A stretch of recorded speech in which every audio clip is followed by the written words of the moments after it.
بسم اللہ الرحمن الرحیم الحمد للہ رب العالمین وبہ نستعین وصلی اللہ وسلم علی سید الانبیاء والمرسلین وعلی آلہ واصحابہ اجمعین ومن تبعہم باحسان الی یوم الدین اما بعد۔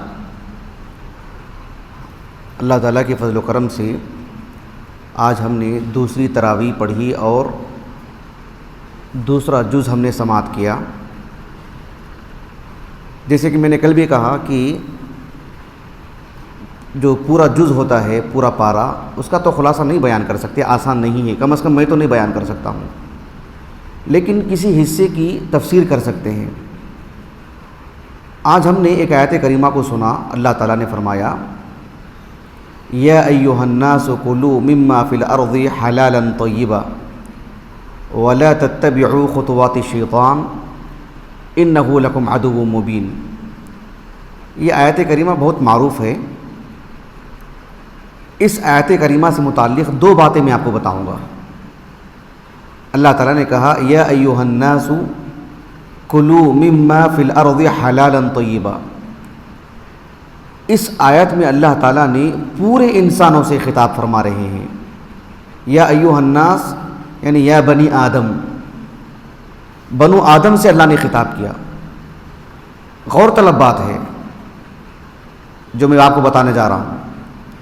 اس آیت کریمہ میں اللہ تعالیٰ نے دنیا کے سبھی انسانوں سے، وہ مومن ہو کہ وہ کافر ہو، سبھوں سے اللہ نے کہا کلوا مما فی الارض حلالا طیبا۔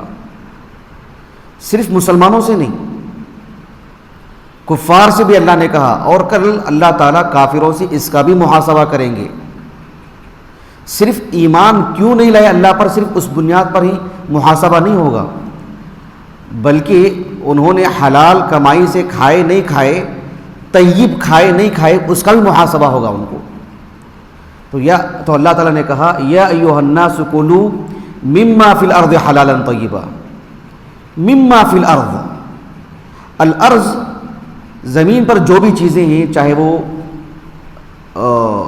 پھل ہوں، ترکاریاں ہوں، جانور ہوں، سب اللہ نے اس میں ذکر کر دی ہے، لیکن دو شرطوں کے ساتھ۔ زمین کی ساری چیزیں حلال ہیں، جائز ہیں، لیکن دو شرطیں اللہ نے لگا دی۔ شیخ الاسلام ابن تیمیہ رحمہ اللہ مجموع الفتاویٰ کی جو جلد نمبر 7 ہے نا، میں سمجھتا ہوں 40 صفحہ نمبر آگے پیچھے دیکھ لیجئے، بہت مفصل لکھا ہے مطعومات سے متعلق، کھانے پینے کی اشیاء سے متعلق۔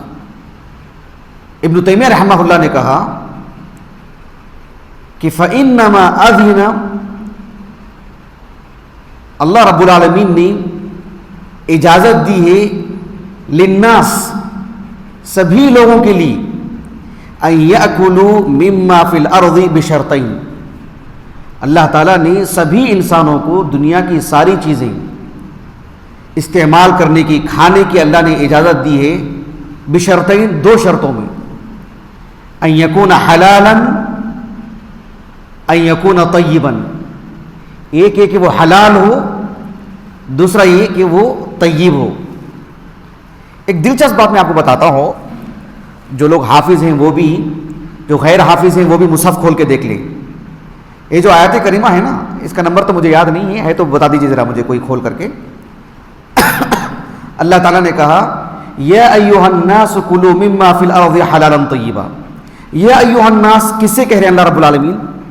کس سے خطاب کر رہے ہیں؟ سبھی انسانوں سے نا، مسلمان ہو کافر ہو، سب سے خطاب کر رہے ہیں اللہ تعالیٰ۔ جب ان کو اللہ تعالیٰ نے کھانے کی دعوت دی، جواز بتایا، تو دو شرطوں سے، ایک حلالا ایک طیبا۔ دو آیتوں کے بعد اللہ تعالیٰ نے صرف اہل ایمان سے خطاب کیا، یا ایھا الذین آمنوا کلوا من طیبات ما رزقناکم۔ جب مومنوں سے خطاب کیا تو صرف طیبات کا ذکر ہوا، حلال کا نہیں۔ سمجھ رہے ہیں آپ؟ اس میں کیا لطیف بات ہے، جب پورے لوگوں سے خطاب کیا تو حلال کا بھی طیب کا بھی، جب صرف اہل ایمان سے خطاب کیا یا ایھا الذین آمنوا کلوا من طیبات ما رزقناکم، حلال کی بات نہیں، صرف طیب کی بات ہے۔ اس میں کیا لطیف بات ہے، وہ اب ابن تیمیہ رحمہ اللہ سے پڑھیں، میرے موضوع میں فی الحال گنجائش نہیں ہے، صرف میں نے اشارہ کیا ہے۔ اللہ تعالیٰ نے کہا کہ حلالا طیبا، شیخ ابن عثیمین کہتے ہیں رحمہ اللہ، ان کی جو تفسیر ہے نا اس میں حلالا کا معنی کیا ہے؟ ان یکون حلالا فی کسبہ، یعنی حلال کمائی سے وہ کسی چیز کو حاصل کرے اور اس کی کمائی حلال ہو، جو چیزیں وہ کھا رہا ہے پی رہا ہے وہ چوری کر کے نہ ہو، ڈاکہ ڈال کر کے نہ ہو، یا رشوت خوری کا نتیجہ نہ ہو، بلکہ حلال کمائی ہو۔ طیباً، جو چیز وہ کھا رہا ہے وہ اس کی جسم کے لیے بدن کے لیے مفید ہو، ضرر نہ ہو، نقصان نہ ہو۔ ایک آدمی بہت محنت کر کے کماتا ہے، بہت محنت کرتا ہے، سچ بولتا ہے تجارت میں، لیکن جیسے کہ بیڑی سگریٹ بیچ رہا ہے، تمباکو بیچ رہا ہے، شراب بیچ رہا ہے، یا وہ کھا رہا ہے، وہ کمائی تو حلال کی ہے لیکن کھا رہا ہے کیا ہے؟ وہ چیزیں جو اس کے جسم کو نقصان پہنچا رہی ہیں۔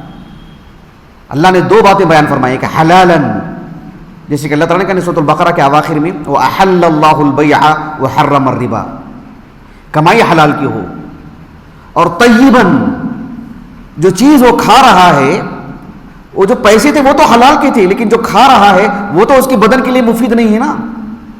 اللہ تعالیٰ نے کہا سورۃ الانعام کے اواخر میں قُلْ لَا أَجِدُ فِي مَا أُوحِيَ إِلَيَّ مُحَرَّمًا عَلَى طَاعِمٍ يَطْعَمُهُ إِلَّا أَن يَكُونَ مَيْتَةً أَوْ دَمًا مَّسْفُوحًا أَوْ لَحْمَ خِنزِيرٍ، اللہ نے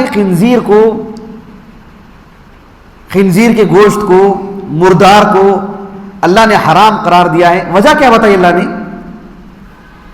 وجہ کیا بتائی اللہ تعالیٰ نے؟ کوئی آگے کی آیت پڑھ سکتے ہیں؟ آگے کا قطع فَإِنَّهُ رِجْس کہا اللہ تعالیٰ نے اس کو، وہ اللہ سبحانہ و تعالیٰ نے اسے گندگی قرار دیا، وہ فی نفسی ہی بھی گندگی ہے، انسان کے بدن میں جب جائے گی تو وہ گندگی ہی لے کے جائے گی، تو حلال بھی ہو طیب بھی ہو۔ یہ تو ایک بات ہوئی۔ دوسری بات جو مجھے آپ کو بتانی ہے، بہت اہم بات، قابل غور بات، جسے کہتے ہیں نا قرآن میں تدبر سے کام لینا، تفکر کرنا، اس پیرائے میں بتا رہا ہوں میں آپ کو۔ سورۃ البقرہ آپ کے سامنے ہے۔ آج تراویح میں جو ہم نے آیتیں سنی ہیں، آج دیکھو آپ کتنے احکام مسائل بتائے گئے۔ یا ایھا الذین آمنوا کتب علیکم القصاص فی القتلى، یا ایھا الذین آمنوا کتب علیکم الصیام واتموا الحج والعمرۃ للہ۔ پھر اس کے بعد جو ہے انفاق کے مسائل، حرمت والے مہینوں کے مسائل، شراب کی حرمت کا مسئلہ، اسی طرح سے گھریلو جو مسائل ہوتے ہیں، نکاح کے، طلاق کے، خلا کے، پھر متعدد مسائل آج ہم نے پڑھے سنے ہم نے تراویح میں۔ میں جو بات بتانے جا رہا ہوں آپ کو وہ یہ کہ سورۃ البقرہ جو ہم نے کل سنا ہے نا، ہم نے پہلا جو جز، اس میں تقریباً عقیدے کے مسائل بیان کیے گئے ہیں، عقیدہ درست کرایا گیا ہے، ادیان اور فرق کے بارے میں بتایا گیا ہے۔ اور آج جو ہم نے سنا ہے نا اس میں احکام اور مسائل۔ یہ بات میں آپ کو کیوں بتا رہا ہوں؟ میں نے اللہ تعالیٰ کی توفیق سے اس بارے میں غور کر کے آیا میں کہ اللہ رب العالمین نے سورۃ البقرہ کا جو آدھا حصہ ہے عقیدے پر بیان فرمایا، آدھا حصہ ہے احکام اور مسائل پر، عبادتوں سے متعلق۔ روزوں کے احکام، حج کے مسائل اور دیگر مسائل بتانے سے پہلے اللہ نے بالکل درمیان میں کہا کہ یا ایھا الذین آمنوا کلوا من طیبات ما رزقناکم۔ حالانکہ یہ آیت کریمہ پہلے بھی تو ہو سکتی تھی نا، یا ایھا الذین آمنوا کلوا من طیبات، اکل حلال اور طیب کھانے کی جو بات ہے وہ سورہ کے آغاز میں بھی تو بات ہو سکتی تھی۔ نصف جو سورہ ہے، آدھا سورہ عقائد پر ہے، آدھا سورہ مسائل پر ہے، عبادات پر، مسائل پر۔ عبادات اور مسائل کو بیان کرنے سے پہلے اللہ تعالیٰ نے اس کو بیان کیا۔ کیوں؟ اس لیے کہ اللہ سبحانہ و تعالیٰ نے اس بات کی شرط لگا دی ہے کہ ہماری کوئی بھی عبادت عقل حلال کی بغیر قبول نہیں ہوگی۔ اس وجہ سے احکام مسائل بیان کرنے سے پہلے اس کو بیان کیا اللہ تعالیٰ نے۔ اب غور کیجئے، سورۃ المؤمنون کی وہ آیات کریمہ ہے نہیں، اللہ تعالیٰ نے فرمایا یا ایھا الرسول کلوا من الطیبات، اس کے بعد کیا ہے؟ وَاعْمَلُوا صَالِحًا۔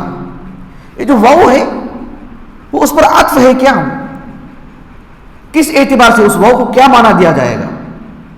کیونکہ عمل صالح ایک الگ چیز ہے، طیبات کو کھانا وہ ایک الگ چیز ہے، وہ اس کا جز ہے۔ اللہ سبحانہ و تعالیٰ نے کہا کہ یا ایھا الرسل کلوا من الطیبات واعملوا صالحا۔ عمل صالح کو اللہ نے بعد میں بیان فرمایا، پہلے کہا کہ کلوا من الطیبات، اس لیے کہ اس کے بغیر عمل صالح قبول نہیں ہوگا اللہ کے ہاں۔ سمجھ رہے اس بات کو؟ اور صرف اللہ کے انبیاء کے لیے خاص نہیں ہے۔ صحیح مسلم کی ایک حدیث ہے کتاب الزکوٰۃ کی، ابو ہریرہ کہتے ہیں رضی اللہ عنہ، آپ صلی اللہ علیہ وسلم نے فرمایا وَإِنَّ اللَّهَ أَمَرَ الْمُؤْمِنِينَ بِمَا أَمَرَ بِهِ الْمُرْسَلِينَ، اللہ نے مومنین کو وہی حکم دیا ہے جو مرسلین کو حکم دیا ہے۔ مرسلین کو اللہ نے کیا حکم دیا؟ یا ایھا الرسل کلوا من الطیبات واعملوا صالحا، کہا کہ اللہ نے عام مومنین کو بھی وہی حکم دیا ہے۔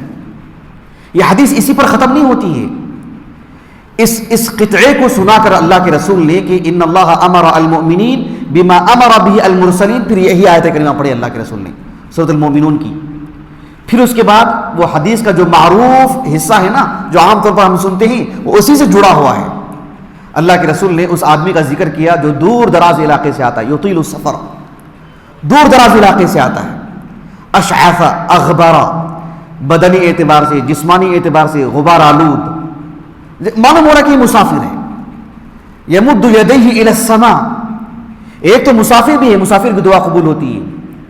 یمد یدیہ الی السماء، اپنے دونوں ہاتھوں کو آسمان کی طرف اٹھا رہا ہے، جو اس کے عجز اور تواضع کی دلیل ہے۔ وہ اللہ تعالیٰ کے سامنے کتنے افتقار کا اظہار کر رہا ہے کہ میں کتنا فقیر ہوں میں، اور ہاتھ اٹھا کے دعا کر رہا ہے، قبولیت کی دلیل ہے وہ، اور کہتا ہے کہ یا ربی یا ربی، اللہ کے اسماء الحسنی کا واسطہ دے رہا ہے وہ۔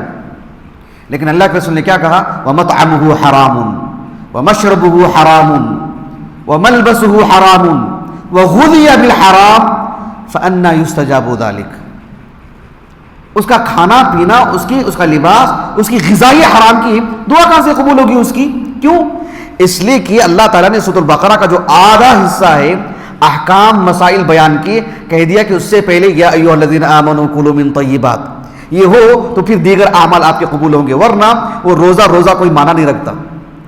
کیا فائدہ ایک روزہ رکھنے کا جو حرام کمائی سے سحری کرتا ہو، حرام کمائی سے افطاری کرتا ہو؟